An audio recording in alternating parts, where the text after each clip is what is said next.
வணக்கம்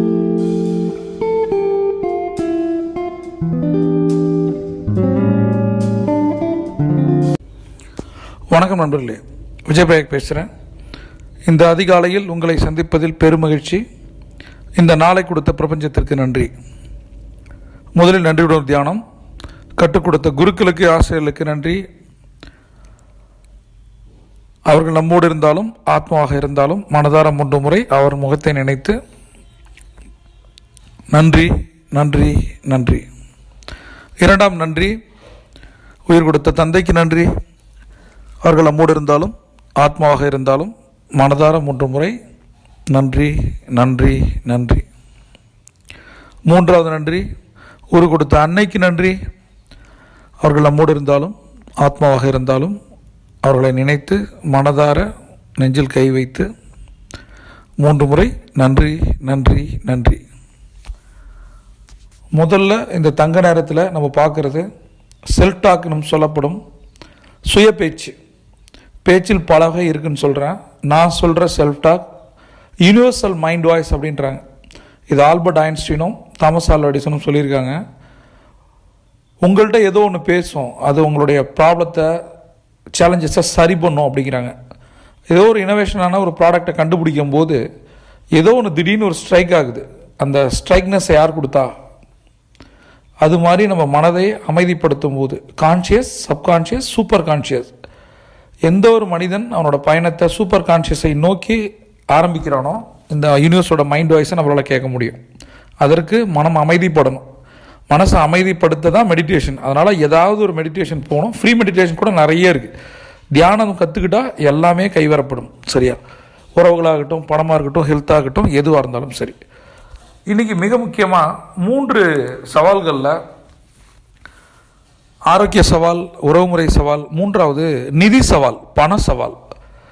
அதை எப்படி அடைக்கிறது? அதற்கு நம்ம சுய கட்டளைகளை யூஸ் பண்ணுறோம். அஃபர்மேஷன் சொல்லப்படுற நமக்கு நாமே இட்டுக்கொள்ளும் கட்டளைகள். இதை எப்போ வேணால் சொல்லலாம். எக்ஸாம் எழுத போகும்போது சொல்லலாம், ப்ரிப்பரேஷன் அப்போ சொல்லலாம், இன்டர்வியூ போது சொல்லலாம், தயார்படுத்துதலின் போது சொல்லலாம், எப்போ வேணால் சொல்லலாம், 24/7. ஆனால் இந்த நேரத்தில் நம்ம ஏன் சொல்கிறோம், எழுதுகிறோம் அப்படின்னா மனம் அமைதியாக இருக்குது, அவ்வளோதான். இந்த மனம் அமைதியான இருக்க நேரத்தில் நம்ம திரும்ப திரும்ப ஒரு விஷயத்தை சொல்லும்போது நடக்க ஆரம்பிக்குது. அதுக்கு தான் ஃபஸ்ட்டு ஒரு ஸ்கெலட்டன் மாதிரி போட்டுக்கணும். கோல் செட்டிங், இலக்குகள். எனக்கு இந்த மாதம் இவ்வளோ சம்பாதிக்கணும், 1 லட்ச ரூபா சம்பாதிக்கணும். அப்போ வாரம் 25,000, ஒரு நாளைக்கு 3,300 ரூபா. அப்போ அந்த 3,300 ரூபா சம்பாதிப்பதற்கு நான் என்ன பண்ண போகிறேன், என்ன மாதிரி ப்ராடக்டை, சர்வீசஸை மக்கள்கிட்ட கொண்டு போய் சேர்க்க போகிறேன், அதுக்கான டூ-டு லிஸ்ட் அண்ட் ப்ரியாரிட்டியை நான் போட போகிறேன். சரியா? எப்பயுமே லாங் டேர்ம் கோலில் இருந்து தான் இந்த மிட் டேர்ம் கோலும் ஷார்ட் டேர்ம் கோலும் வரணும். எந்த ஒரு கோலும் 90 நாள் இருக்கணும். அந்த 90 நாள் கண்டிப்பாக இந்த தங்க நேரத்தை பண்ணியிருக்கணும். சரியா? தங்க நேரம்ன்ற ஒரு விஷயம் தெரியல அப்படின்னா டிஸ்கிரிப்ஷனில் லிங்க் இருக்குது, அதை கிளிக் பண்ணி பாருங்கள். பல பேரோட வாழ்க்கையை மாற்றிக்கிட்டு இருக்க, மாற்ற போகிற மிகப்பெரிய அஸ்திரம் தங்க நேரம். சரியா? அதனால் இலக்குகளை நம்ம எழுதி அதை காட்சிப்படுத்தி பார்க்கணும். இது எனக்கு ஒரு கார் வாங்கணும்னு நினைக்கிறீங்களா, அந்த காரை நீங்கள் ட்ரைவ் பண்ணுற மாதிரி ஃபீல் பண்ணலாம்.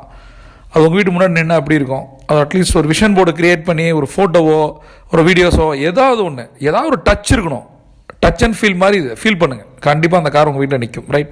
இன்றைக்கி இந்த 3 சவால்களில் மிக முக்கியமான சவாலான பணத்தை பற்றி நம்ம பார்க்குறோம். இதை கண்ணை மூடி நிமிர்ந்து உட்காந்து இதை மனப்படமாக சொன்ன இன்னும் சந்தோஷம், அல்லது பார்த்தாவது படிக்கலாம். இதை 8 முறை எழுதணும், 3 முறை சொல்லணும். இது பிரபஞ்ச விதி, வேற ஒன்றும் இல்லை. சரியா?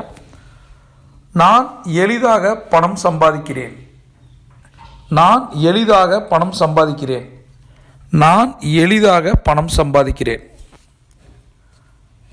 அதிக பணத்தை சம்பாதிக்க நான் தகுதியானவன். அதிக பணத்தை சம்பாதிக்க நான் தகுதியானவன். அதிக பணத்தை சம்பாதிக்க நான் தகுதியானவன்.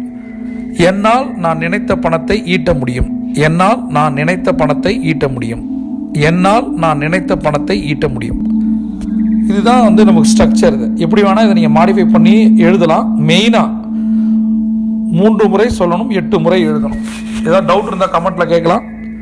இன்றைக்கி நன்றி தியானத்தில் நம்ம யாருக்கு நன்றி சொல்ல போகிறோம் அப்படின்னா, நம்மளுடைய தந்தைக்கு நன்றி சொல்ல போகிறோம். அவருடைய பேர், அவரோட ஊர் பேர், அவரோட பேரோட சேர்த்து இணைத்து 3 முறை வாழ்க வளமுடன், வாழ்க வளமுடன், வாழ்க வளமுன்னு இந்த வீடியோவுக்கு கீழே இருக்கிற கமெண்ட் பேஜில் நம்ம டைப் பண்ண போகிறோம். இந்த நாள் ஒரு பிளாஸ்டிங் டேவாக இருக்கும். நீங்கள் நினச்சது நடக்கும். See you on top.